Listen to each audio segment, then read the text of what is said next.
This show is sponsored by PowerfulWomenUSA.com, a place to be inspired by other women. Hey everybody, I'm Jill Conway, and this is Secrets of Powerful Women, a show dedicated to celebrating and supporting strong and successful women and sharing their stories. I'm hoping that you will be inspired to pursue your own dreams, reclaim your voice, and discover your strengths. So my guest today is Eileen Noyes. Eileen is a former NFL wife turned coach. She's the author of 2 books, Sidelined No More and Rise Up Lady Bellator, and host of the podcast, The Unsidelined Life. So Eileen, thank you for being here and welcome to the show. Thank you for having me. Man, it is off of Thanksgiving weekend. Yeah. I've had a full house. Oh my gosh. Yeah. So I'm trying to get my brain kind of settled right now. All right. So we'll go easy. But you have such an incredible story, Eileen, and we spoke on the phone before this, and I truly believe, as you well know, it's a story that everyone needs to hear, right?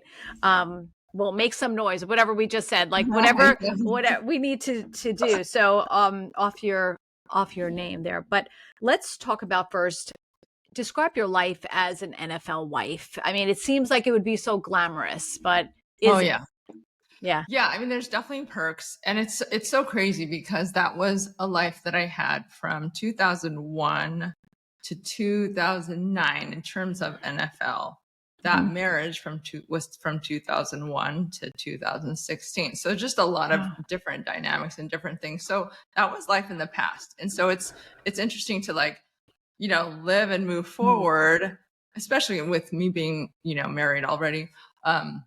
Your second marriage. But anyways, yeah. So it's a different world. It's a different lifetime. Yeah. Yes. NFL world. As one who had a job before that, I worked as a strength coach, worked with tons of different athletes, literally got on a plane, a one-way ticket to Green Bay, and life forever changed. And so it went from having a bunch of people that I knew, home, everything, to just laying all that aside to join your NFL spouse. And right from the get-go, I could tell things were different. One, I was alone. I didn't know anybody, but you could feel all eyes on you. And you can feel some sort of expectation. So different stresses. I mean, yeah, like you just said, definitely not glitz and glamour. But it was a lot of pressure. I don't know why. I'm just going to think of this one call after his first game. Okay. So he was on. He was good. He had a breakout year, the year we got married, and so he had a sack every game for 4 games. I think it was 9 sacks in 4 games. And in the world of NFL, that's a lot. Yeah. And so here, I think it was it was the weekend. We got married on a Friday. And so he had a game on a Sunday. He did not get his sack. So I didn't, but the streak was broken after he got married. So that brought a lot of headline kind of thing. Right. Must be you, right? It must be you. Something ridiculous. Exactly. Yeah. All the things. Let's blame the wife. All the things. Right. So I just remember pulling into the driveway after the game with him. We're driving and, we're about to close the garage, and he gets a call, and we don't even know who it is. But this person says she is going to be the demise of your career. And I honestly was like, is someone here? So those little things, it's those little stories that just go, oh my gosh, my life is completely different than how it was before. So that's just one of the, different stories. But, I mean, it's. So did he, can I ask you, we're not going to mention his name, but anyone can look it up if they want to, but out of respect for the whole situation, and we don't want any lawsuits or anything like that, we're not going to say it. But how did he treat you after that? Did he blame you, in your opinion? No. What? Okay. Not at all. Did it cause a relationship issue? There was the norm. Okay, here's the normal. Let me give you one aspect of that world. The norm is, moms and families, there's a lot of expectation there. There's a lot of, when a guy comes in, he's getting into the NFL, there's a lot of celebration. There's a lot of, it's like, okay, there's a relief, like, all right, here we go, as a family. And there has to be boundaries put down with family, especially when a woman comes in and you're marrying her, you're marrying her. So for me, I looked like the gold digger who was coming into the picture. I was an older woman. No one knew that we were even a thing. I mean, there's a long history because I worked at the college that he was at, and so we weren't anything. We were just coach player, and it literally didn't happen until after he was done. And so it wasn't. I mean, it was just, oh gosh, it was just a lot that just looked from the outside looking in. It just looked like she's an older woman. She sees that everything is going well. Let's, she's just one of those things, just pouncing on this guy who's gonna, have a great career. So as a mom, that's what was the feeling. Who is this woman that's coming into the scene? Oh, So her, from his mom. that, yes, from that, Oh, yeah. from that Ugh. aspect, there was a lot of just feeling like I had to go through a lot of testing. That is she legit? Is she going to divorce you? Is she trying to take your money? And so there's a lot of that dynamics that as a wife, you kind of have to go through a lot of hoops. Right. So Are you worthy? You have to prove your worth, right? I mean, that's disgusting, but okay. Yeah. So Wow. in that kind of dynamics, he took a lot of time in the beginning of our relationship trying to convince her that I was that I was okay, that I wasn't going to take his money. Right. And so it was a lot of that. Like, we didn't have this big extravagant wedding. It wasn't like everything was hunky dory, that everybody was all on the same page and excited that we got married. Like I said, it was one of those things where we wanted to do it right by God. And so we were like, okay, well, let's get married. Let's do it quick. That's why I flew to Green Bay. Like I said, our wedding was me getting off the plane. He had practice. After his practice, we go to I think it was like 3:00 or 5:00. We didn't even have rings. We had loaner rings from a mall that we forgot at home. So we head to a chapel. There was 2 other players, and there's at the time significant others, and a pastor I didn't know. And so we just got married on a Friday night and just kind of went from there, hoping to have a big wedding after that, but that never happened. So yeah, it was it's not. Yeah, but it's my life. And Right, here's the thing, right.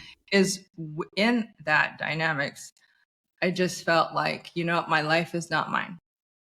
Who am I to complain? Who am I to say anything? And so from that point, I felt like there was this mindset that I lost my life. I lost, just, it was just a glimpse of, yeah, all right, things are changing. And it just kind of set a tone that I kind of had this mentality. It's not about me. It's not about me. It's not about me, to the point where I completely lost myself. So. Well, but then you feel unimportant. You feel like you're just, right? I mean, like, that's a horrible way to have to live. Yeah. And it didn't start, it was subtle, but there's different dynamics. And you'll see that, like, a lot of what people don't talk about is the mother-in-law dynamics with the wife. A lot of it's hard. There's a lot of mother-in-law stories that people don't talk about. And so for me, it was, like I said, it was trying to convince her, like, I do sincerely, I do sincerely love your son. I'm okay. I'm not a gold digger, all these things. And so there's that. There's just different stresses here and there. And so I'm sorry, I'm a little bit. No, it's okay. Sure. Okay. It's okay. Oh, no, it's okay. It's okay. But it's my son. He's getting ready to go back to Nebraska. So. Oh boy. Yeah. Oh, okay. I understand. I have 3 kids myself, so I understand fully. So, all right. So you're living in this dynamic, which would be difficult for anybody, but certainly when your husband's in the NFL, it's even at another level. It is the pressures of being the perfect wife, I guess, and just as you said, losing your identity and giving it over to what's important for him and his world, right? Yes. So how did you get through that then? How did you just time kind of, because you were in it for a while? Yeah. For sure, just an anchor in my identity in Christ. That's what I always had. But I think that, you have to push through. There's different situations where I was looking at, gosh, like I remember looking at one girl. I mean, she was just bronze. She was beautiful. She was I think she was a reporter. She used to be a pageant winner. So I'm just thinking, man, that's how it's supposed to be. But here's the thing. So I just remember her husband actually paved the way for a guy like my ex, because he was light. He was a pass rusher. So in that world, it was just like he was a smaller player. And so because he was a smaller player, those are the ones that were super unique. So anyways, my ex kind of followed suit. And so I remember meeting her and I just thinking, gosh, there's such parallels with us. So I just had this eye to kind of compare myself with her. We had our first born at, I think, the same time, the second ones, and they were in Miami. So I don't know why. I just always remember thinking, or just being, somehow I just figured the situation. Wait, she has her first together with me. We had our second at the same time. We didn't even know each other well. I don't even know how I just heard this information. We had our third at the same time. And I remember when I was pregnant with number 4, I was thinking, I wonder if she's pregnant again. So I just Googled. And here, like I said, I'm like looking up to her and thinking, gosh, she's just the epitome of how it's supposed to be. Well, then come to find out she's getting a divorce. And so I remember there thinking, wow, it just makes you realize that you always think from the outside in things are perfect, but they're not. Right. Well, I think a lot of people think that with NFL wives too, right? Yes. I mean, what's to be unhappy about? It's a lot of money. There's attention, what people find important, right? Which is the immediate attention and the homes and the whatever. And it seems from an outsider like, right, it must be great. Must be. Yeah. Right. But then what oftentimes I guess people don't talk about is how they are after the losses and what the family then has to deal with. And are there, concussions and all the other things that go along with that. And that's a lot. That's a lot. Yeah. So let's talk about something though, because when we were talking, you said your daughter, after the birth of your first daughter, everything kind of changed. It shifted quite a bit. So what happened? Yeah. Our one and only daughter. So she's number 7. So, okay. Yes. Wow. Oh, so 6. So you have 8 kids, 6, yes. 7 boys, but 6. Okay. So the first 6 were boys. God bless you. Yes. Okay. Yeah. Wow. And so, my ex and I, we were very outspoken Christians. We wanted to set a tone of that, raising our kids in the ways of the Lord. He's very outspoken, almost obnoxiously outspoken. Like, people are like, about hey, his how'd you faith. get to the back? Jesus. Right. Like, yeah. So, right. Yeah. So it was just that kind of thing. So with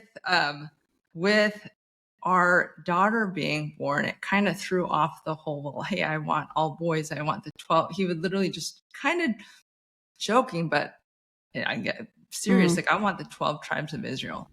And so what would happen is we never found out that we were what the sex was. So every time I'd give birth, I'd hear, yes, it's a boy.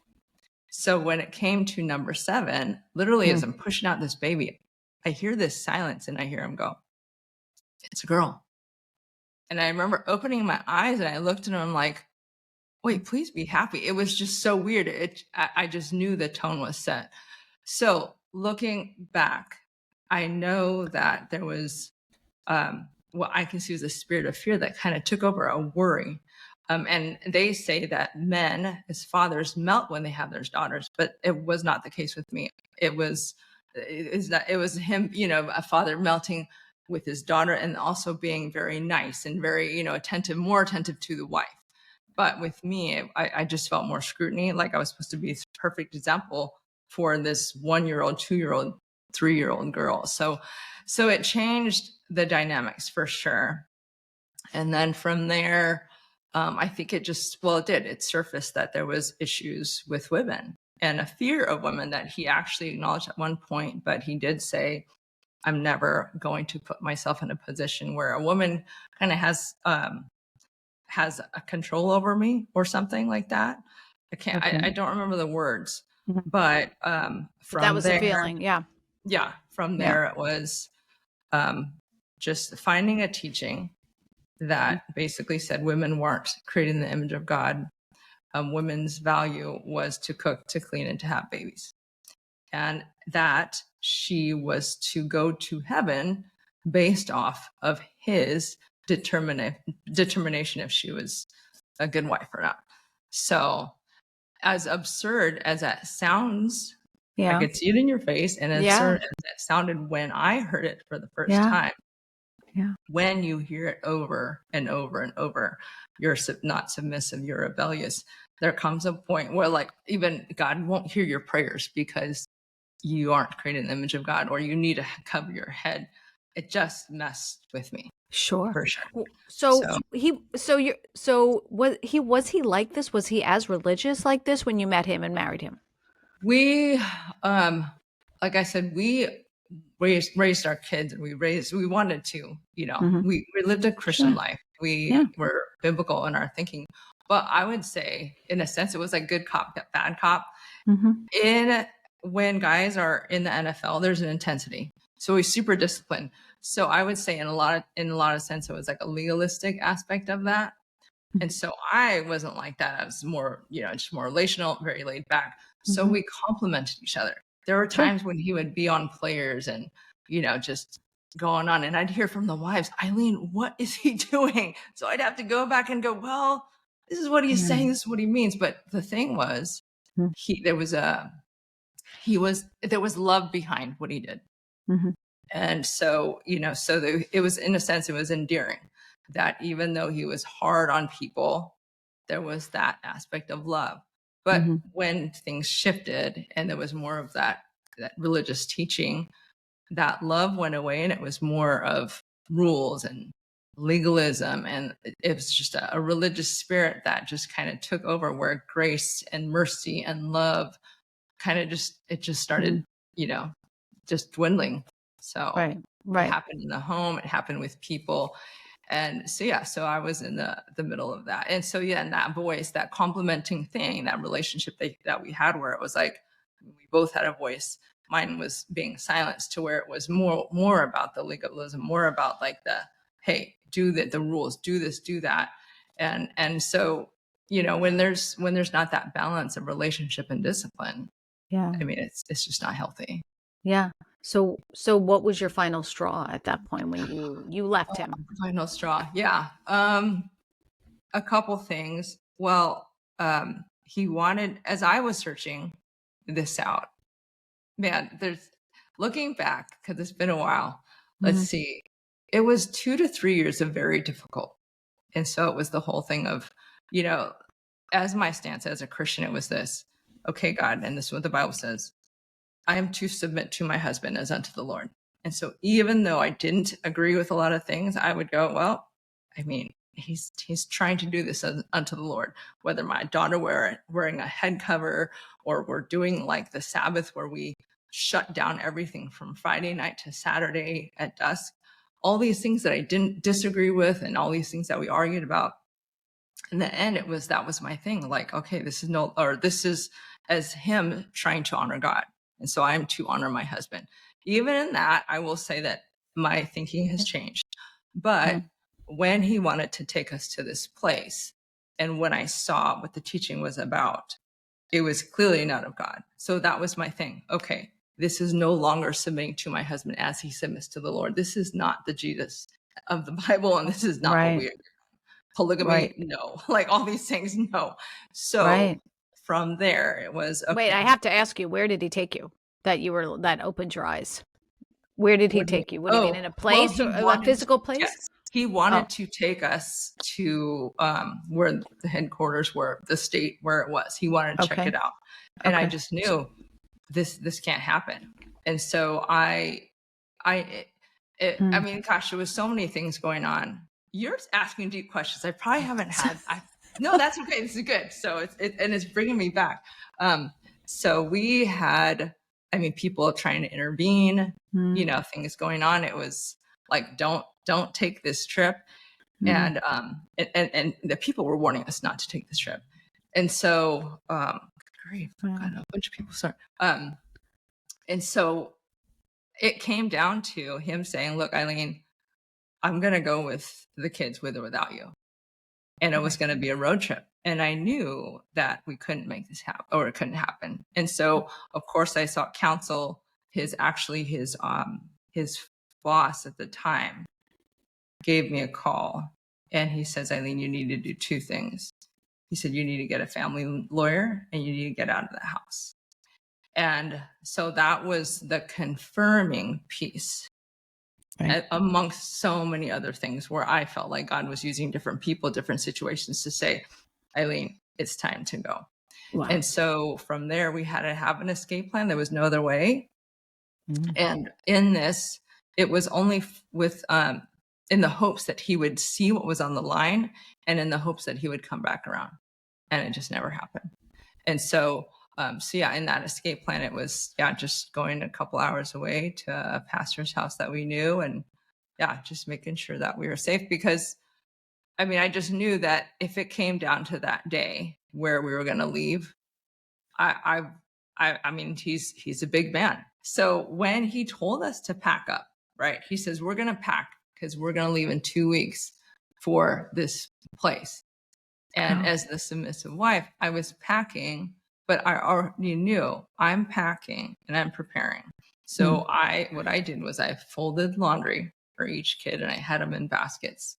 And so when that day came, when he had to go to work and he was away, that's when I loaded up the trunk full of their baskets. And the kids didn't know. I couldn't say anything to them. Right. And so it was just like, hey guys, we're going to go to Brain Freeze, which we always do on Wednesdays, to meet up with our friends, because there was ice cream. There was ice cream for half price. And that was just tradition that we just went there. So I'm like, okay, guys, let's go. So they're just seeing a car loaded with baskets. And from there we took off for a month or so. And so, it was, And what was their reaction when they finally realized? Yeah. So they were all young. My oldest was 13. My youngest was 3. It was tense for a very long time already. They knew that things were really, really bad. It was kind of a scary thing. I felt like I was trapped in my own home. I was kind of pinned as the one that was, what did he call it? I was like the one that was destroying my home. And so he was making you out to be the enemy. What? Yeah, the kids couldn't do anything with me. Like they couldn't go grocery shopping with me or anything like that, because it was just not a good situation where, what do you call it? It was like high alert. So we're not doing anything. We got to get our house in order. And it was because of me. Let me ask you, did he feel that you would leave? Why would he act like that? Or that was just because he was getting deeper into this, what some would call a cult or whatever, this extremism? At this point, what the leader was telling him was, and it's on YouTube, is videos that would say, you know what, I hate to say this, but your wife is a gold digger. She's always been. She is having those kids so that she can get more money. So it was just feeding into that thinking, which stemmed from his mom, that she's a gold digger. So just the way that dynamics works when you're told something, there's like the seed, like, oh my gosh, my mom told me that a long time ago. That's just a confirmation 16 years later that this was always part of the plan. Yeah. So I don't know many gold diggers that have 8 kids though. Who's thinking in their mid 40s to just start all over. Right. Well, no, but I think it's amazing. And you did though. So you were brave enough, because it takes extreme courage, I think, to leave under those conditions. And then were you in hiding, kind of trying to, was he seeking you out? You must have been terrified. Yes and no, because of the intensity for so long. I remember when we got to the ice cream shop, and the car was loaded, my prayer was smooth passage to just get out of the house. And so we got out of the house. We didn't get caught or anything.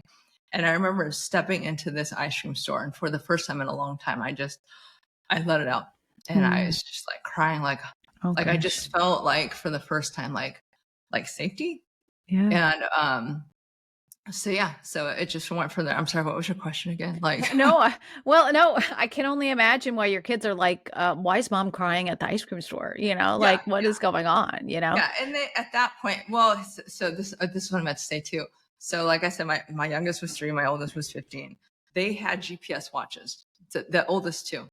Oh. And so when we're leaving, Mm. I remember saying, okay, you guys need to take those off and leave them here. And I had to leave my phone. I had to track. I mean, just as crazy as you Wow. can, Yeah, get. yeah. It was like a Lifetime movie. Wow. And so in that intensity, I'm telling them, like, you guys have to leave it here. And so that's when they knew, okay, something is definitely not right.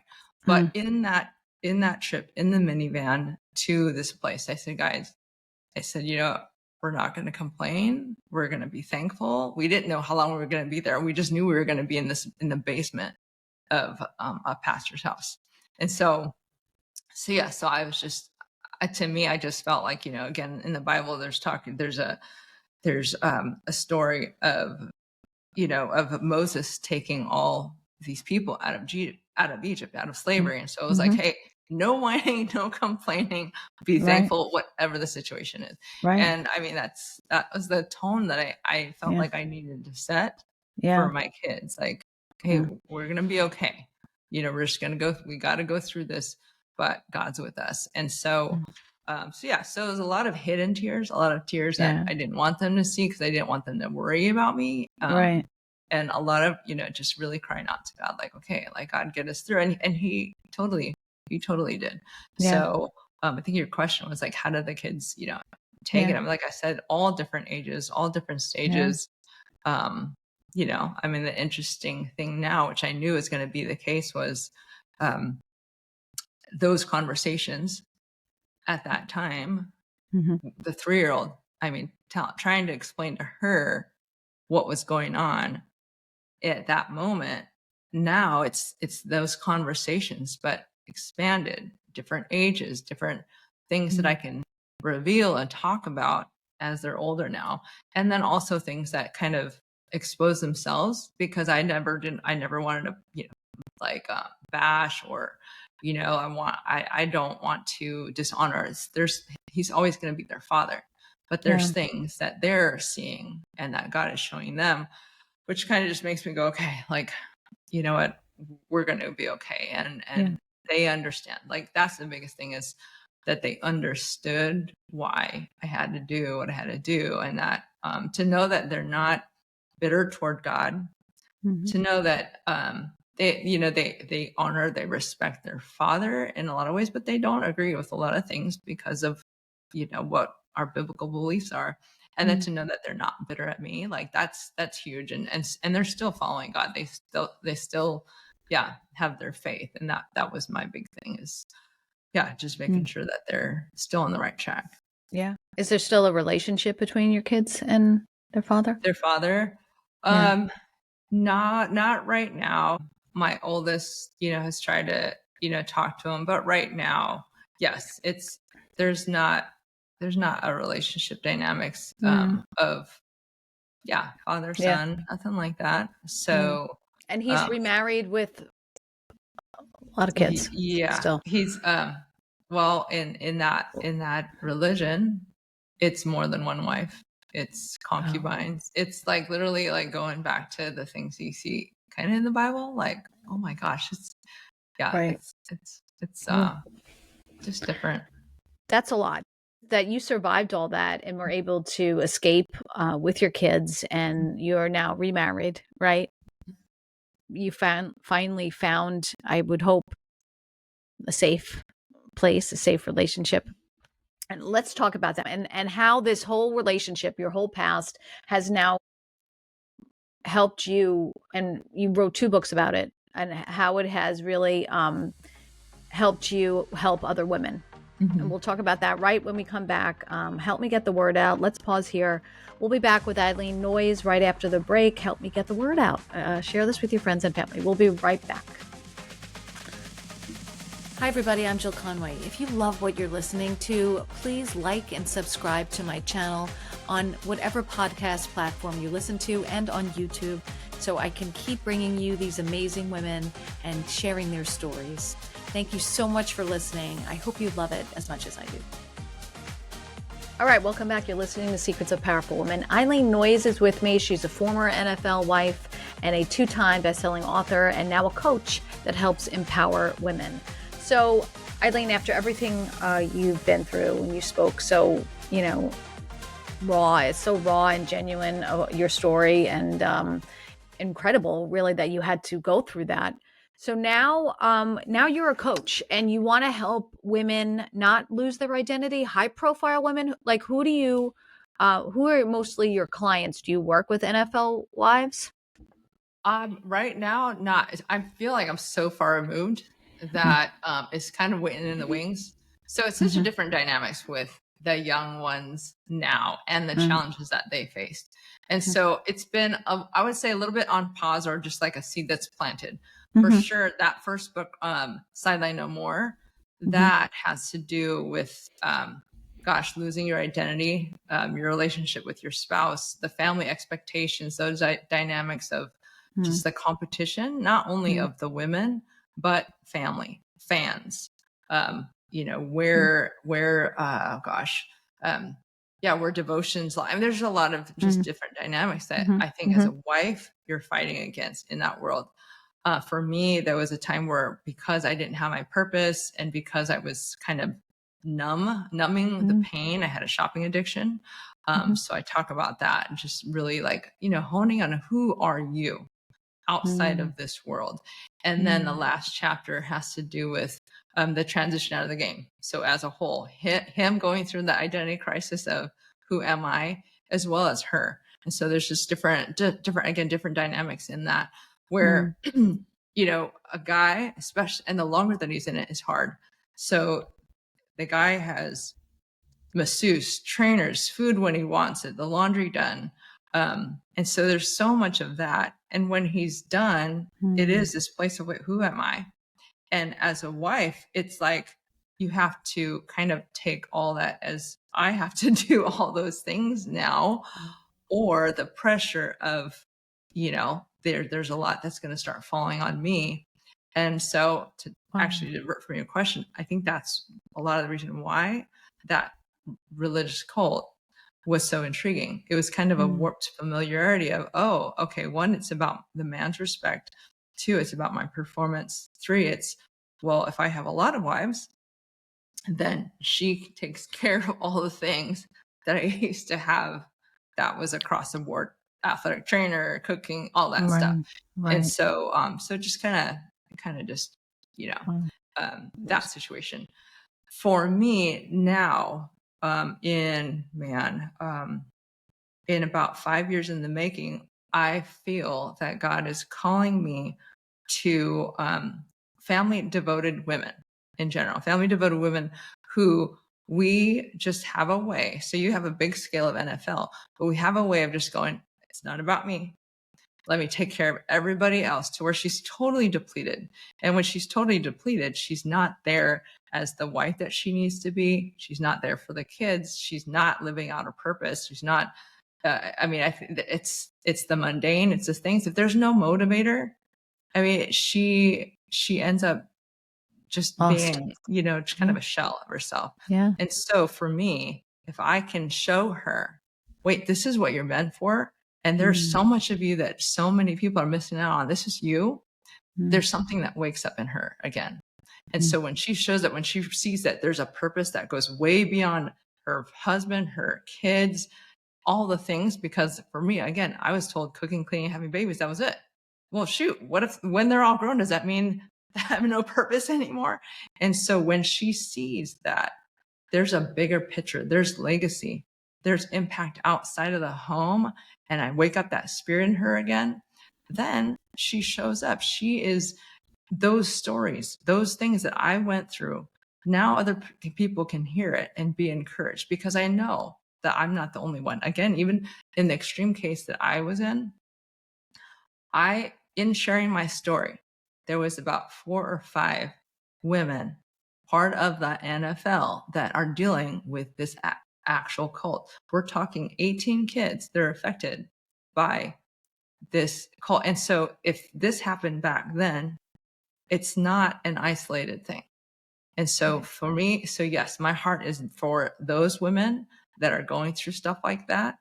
And also just across the board where women just think, you know what, like I don't even know me anymore because of my family. And so it's not like hey, set aside your family and focus on you. It's no, get that oxygen mask on, get filled, know who you are so that you are the wife that you're supposed to be, so that you are the mother that you're supposed to be. Like me dealing with my own healing in these last 2 years or so, and even more than that, I feel like my kids are seeing a different me, a stronger me, a one that they probably a lot of them didn't see because I just was so just kind of hidden and quiet and just unknowing of and hurting.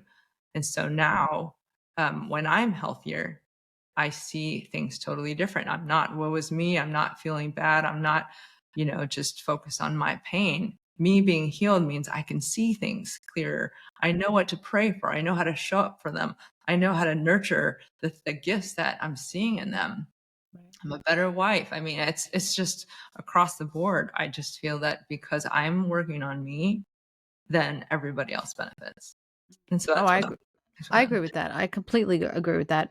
What would you say to women who say, I've lost my sense of self. I don't know who I am and I don't know what my purpose is, because there's a lot of people who say that, who feel that way. So what is the one or two things that you tell women or men or whomever who says, I don't know what my purpose is? How do I find it? Well, two things. I will always come from a place of my faith. So Mhm. so I do, target family of faith-driven women. But one is her identity, because God does clearly tell you, you're my daughter. You're my daughter. You're a queen. You're Mhm. beloved. You're a bride, whether you're married or not, because we're married to Jesus. So there's that Mhm. aspect of being loved, being taken care of, even that nurturing spirit. There's something in her. So to know who she is outside of all the changing things, and that's why for me, anchoring in my identity in Christ is is the deepest and my strongest thing. Mhm. Because look, I've been married, divorced. That identity change. I've been in the NFL, not in the NFL. There's a point where yes, I'm mom. I'm always going to be mom. But if those are the only things that define me, then they come and go. And so I'm always going to be God's daughter. I'm always going to be. If I know that when all things pass away or whatever comes in and out of my life, if there's something that she can cling to say, no, this is who I am, that's a Mhm. huge part. And then two is a support system. She has to have someone who's going to give her a reality check of what's really going on. For me, I was isolated. I didn't tell anybody for about 2 to 3 years of what was going on. One, because I was a facilitator too. Like I was helping other women already. And I'm like, okay. And it wasn't like I was trying to be fake. I just didn't know, who can I look to help me. And I feel like in that world, in that NFL world, there is this thing of suffering in silence, because who can I go to that will understand if I even say anything? A lot of times I hear these stories over and over that those women, it's like we'll tell people and they'll go, oh, poor you. So there's not a Right. compassion, there's not an understanding, but and then also it just in high profile, it's hard to, yeah, find an outlet that you feel won't blow up everything. There's just that side of things. But yeah, just women as a whole, when you isolate yourself, um, your head is messed with. You really lose touch with reality. I mean, for me, I wanted to die. I felt like I was never good enough. And it really wasn't until I let people in where I was going, gosh, yeah, that's not right. Or that shouldn't have happened. And so you need an outlet. You need a healthy outlet. Yeah. Wow. Talk about the Lady Bellator, how that came about. That was your second book, and also how that even what does that name even mean? Yeah, Rise Up Lady Bellator is actually kind of an extension of the first book. So the first book, it literally says, Sideline No More, helping pro athlete wives get off the bench to live out their God-given purpose.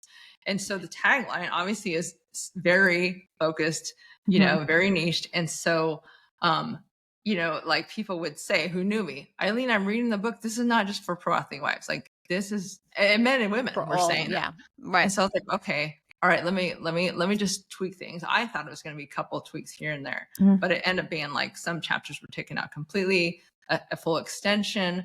Obviously, I was able to really take a lot of the principles of what I was talking about and really talk to that faith, family-driven woman. And so, Lady Bellator means warrior in Latin.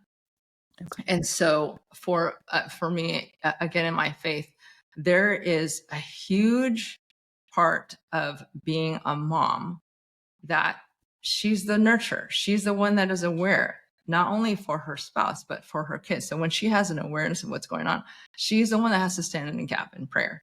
And so she's the warrior. She's the one that fights for her family. She fights for her marriage. She sees things that, like, me being close to God allows me to be able to pray differently and to show up differently. So there's that part. And then there's Lady, so there's the story behind it is this. When someone told me, Eileen, you are like a contending matriarch. And he was like saying this, this is actually my lawyer. And he was saying, like, we were working on branding.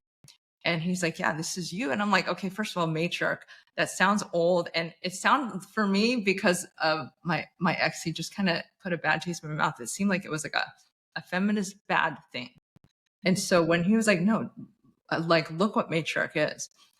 When I saw that this woman was wise, she was respected in the community by men and women, there was just something about her that had experience and had a fighting spirit about her, that when he said that, I'm like, okay, all right, I can see that and I'll receive it. I'm standing in the gap, not only for my family and my marriage, but also for these women who I want to give their voice back.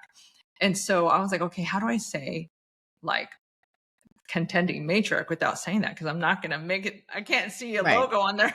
Yeah. I don't know that I'd pick up that book. Like, I'd be like, okay, go ahead. So what'd you do? So I remember, like, thinking, and I was praying. I'm like, okay, how do I say that without saying that? Right. And God woke me up. I woke up at 4:00 in the morning, and I heard, look up warrior in Latin. So that's how I came up with Bellator. So I tell my husband in the morning, I said, what do you think about that? And so he's the one that said, well, your second husband. Yeah. Yes. Yeah. The first one wouldn't appreciate it. No. So I asked my husband, what do you think about Bellator? He goes, well, what about Lady Bellator? Like, oh, so all it was, it just sounded pretty, right? Yeah. But as I started, like, expanding and taking it in and started working on the logo, Lady she's there's royalty to that. And so there's authority in that. So if you look at the actual logo, it's this tough woman who looks like the Tomb Raider, and she's strong. Right. And so there's the scepter in the front, and that is her authority piece. And that's the woman who knows who she is. She is God's daughter. And so there's something about her that is, she comes in confident and strong. And then the sword has to do with that fighter part of her. So she's both. So she is royalty. She's queen, but she's also a fighter. And so that's where that came from. And so that's the book. And really, in the Bible, I refer to this a lot. There's Proverbs 31, and it is, people know it as, like, the excellent wife chapter. And it is about this woman who does amazing things. She does everything. And at first, when I first read it, I was like, I hate that chapter because I'm not her. I can never live up to her. She's sewing her clothes, doing all these things. She's out, she's helping her family. And so that was in my young age where I thought, like, I felt discouraged. But now at 52 and looking at, and God showing me all these things, there were so many principles of who she is that we all are. It's just gonna look differently in each family. And so she's 1, a daughter of God; 2, she's that bride; 3, she's a contending matriarch; and 4, she's the impact maker outside of the home. So this woman takes care of her family, but she's also one who, she sells things. She's she's out, she's known, and she's an influencer, Right. which we all have in her. So again, if the woman is healed and whole, she shows up as a completely different person, different mom, different wife, different person who can do what she's called to do. And she'll reach the ears of those who need to hear her. I can't imagine how difficult it was to heal, though. Like, we casually mentioned that you're married to, your second marriage, your second husband, and to even get to that place where you were able to overcome the traumas Yes. and the emotional traumas that you went through. How difficult was it to not take all of that you've been through, all the baggage, into a second marriage? Oh yeah, it did. It did for Yeah. sure. I've only been married for 4 years. And so I honestly probably didn't heal from a lot of it until this year. And I didn't realize it. So I call my last years of marriage, I call it soldier mode. And so that fighter piece was really strong, to where it was like, this is all about survival, all about protecting my kids, all about doing what my feelings didn't. I put my feelings on, I put them on the side. Yeah. And so even in this, like, I was like, God, what do you want me to do? So I knew, and this is part of the spiritual weapons of warfare, which you call it. I prayed for my ex. I chose joy. I chose to be thankful. I forgave him. I prayed for, like, the cult. I mean, all these things that I was doing were things that I just did out of obedience. And so I was null of emotions. I didn't realize it. And so it wasn't until early this year where I knew it was part of the process, but I was at 2 retreats, and one of them I had to actually acknowledge and feel this pain that I never felt before, where it was like they literally gave us a beanbag. Every beanbag I got, I threw it down. Like, this is what happened. This is what I was told. And I mean, you're just going nuts. Yeah. Like I didn't deserve that. I had to start all over as a mom and dad, like all these things and all these emotions, like it came, and my whole body was in it. My tears were there. So it was anger that I never really dealt with until that moment. And 2 days pretty much literally of like crying. When I was done, it wasn't like I was sad. It was just like this thing it was just like this trash that was me that I literally had to take out. And from there I was like, oh my gosh, okay.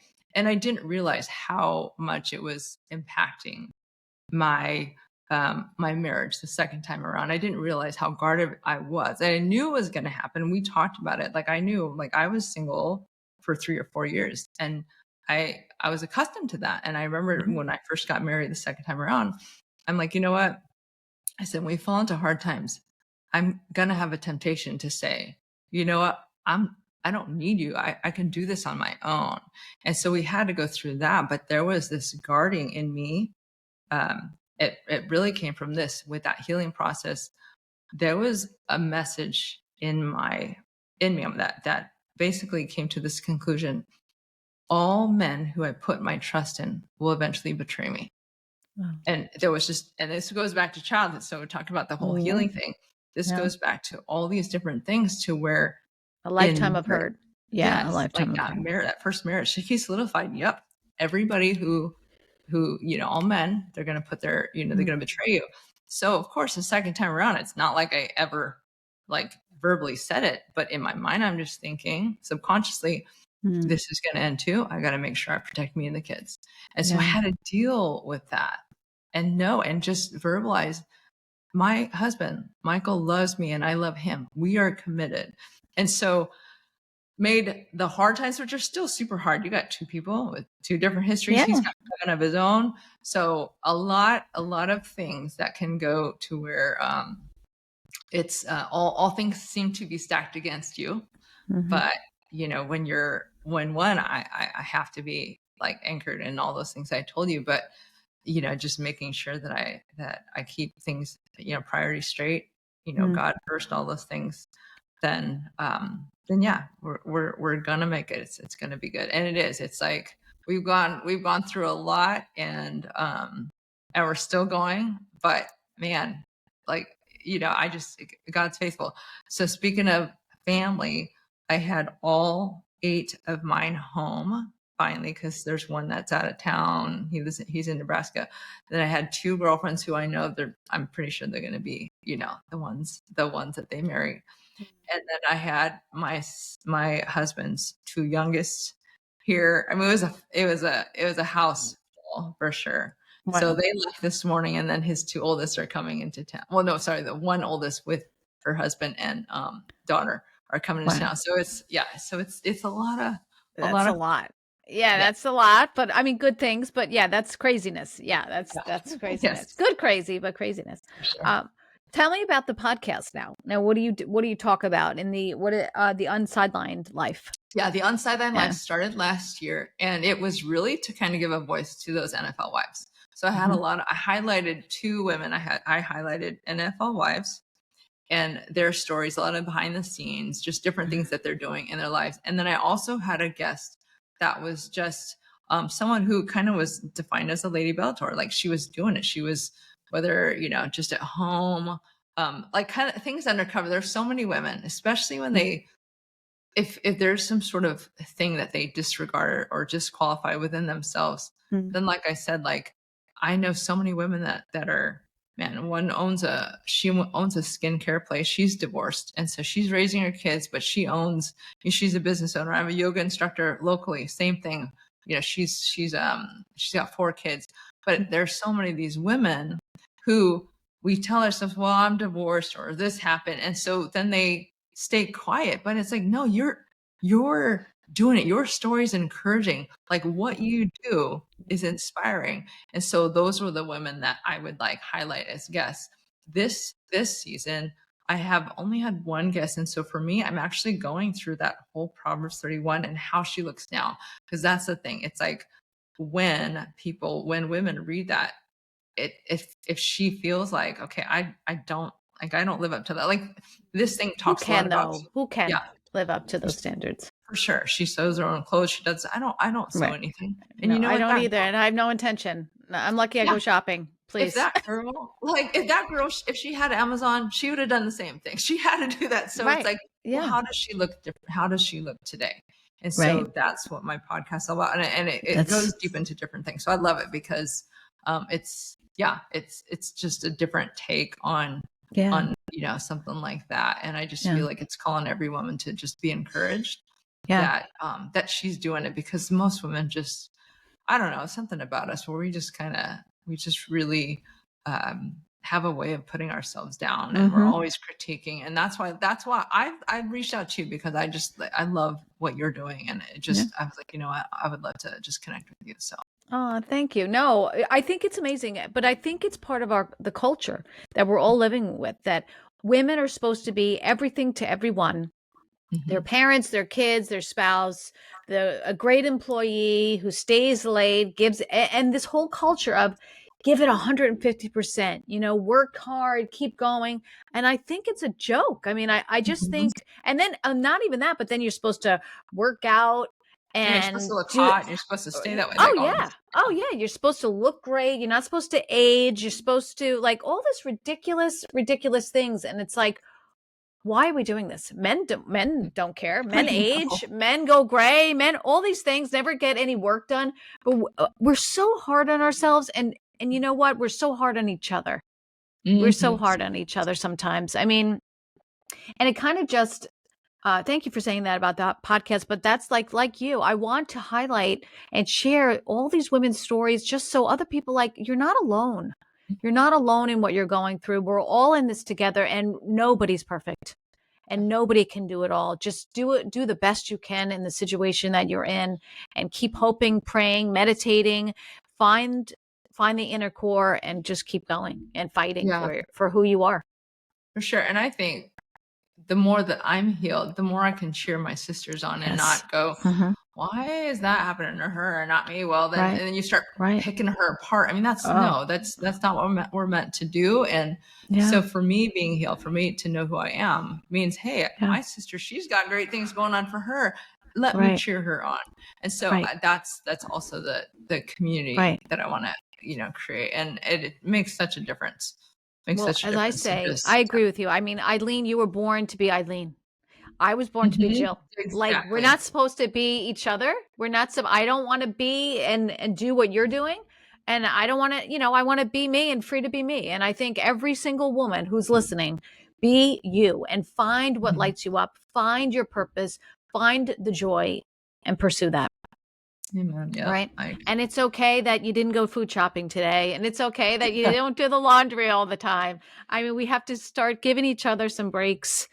Yeah. It's so hard, it's so hard. Yeah. But I For think sure. you're amazing. And I think you're getting the message out there. And your story is incredible. So I really appreciate you sharing it with us because I know it's not really something you look forward to going back in time in your mind and reliving that.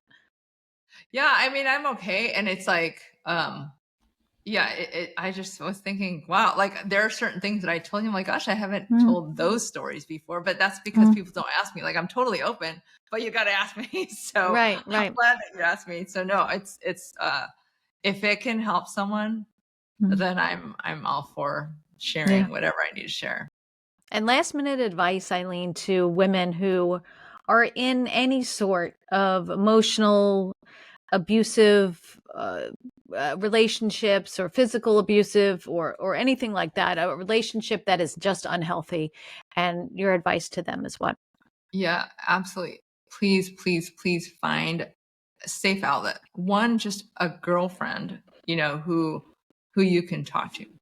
But Mm. then find a healthy outlet, whether it's counseling, something where you can get grounded. Because it's so crazy. I will say that when I went through my stuff, I didn't realize how much it was impacting people. Where I remember being at church, a grandma came to me and she said, you know what, I wish I did what you did, because I can see how generations behind me are still feeling the impact of her not stepping away from an abusive situation.